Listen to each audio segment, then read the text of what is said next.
Hello guys, Sharmishtha કિચનમાં તમારું સૌનું હાર્દિક સ્વાગત છે.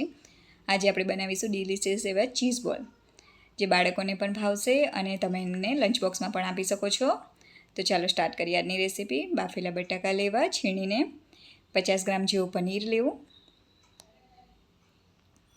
એમાં પ્રોસેસીસ નાખું. મેં અહીંયા 2 થી 3 ક્યુબ છીણીને લીધા છે. તમે તમારી રીતે લઈ શકો છો. થોડું મોઝરેલા ચીઝ નાખવું એમાં, સ્વાદ પ્રમાણે મીઠું, મેંદો બાઇન્ડિંગ માટે, થોડા ધાણા નાખવા, 2 થી 3 લીલા મરચાં નાખવા, સ્વાદ પ્રમાણે તમારે નાખવું.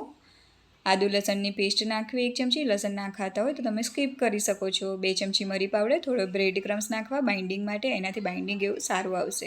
સારી રીતે મિક્સ કરી લેવું અને એક સોફ્ટ આપણે લોટ બાંધીએ છીએ એ રીતનો એક લોટ બાંધી લેવો. એમાંથી નાના નાના મીડિયમ સાઇઝના બોલ વાળી લેવા. તમે તમારી રીતના તમને ગમતો શેપ આપી શકો છો. તો જો અમારા અહીંયા બોલ બધા બનીને રેડી છે. તો આપણે એક સ્લરી અહીંયા બનાવી છે, જેમાં મેં મેંદો, કોર્નફ્લોર, મરી પાવડર, મીઠું અને થોડું પાણી ઉમેરી એક સેમી થીક ટાઈપની સ્લરી બનાવી લેવી, જેમાં બોલ ડીપ કરવા અને બ્રેડ ક્રમ્સમાં રગડોળી લેવું. આ રીતનું આપણે 2 વાર કરીશું, જેનાથી આપણા બોલ વધારે ક્રિસ્પી લાગશે. તો જો મારા બોલ બનીને રેડી છે. મેં એક સાઈડ તેલ ગરમ કરવા મૂકી દીધું હતું, તો મારું તેલ પણ ગરમ થઈ ગયું છે.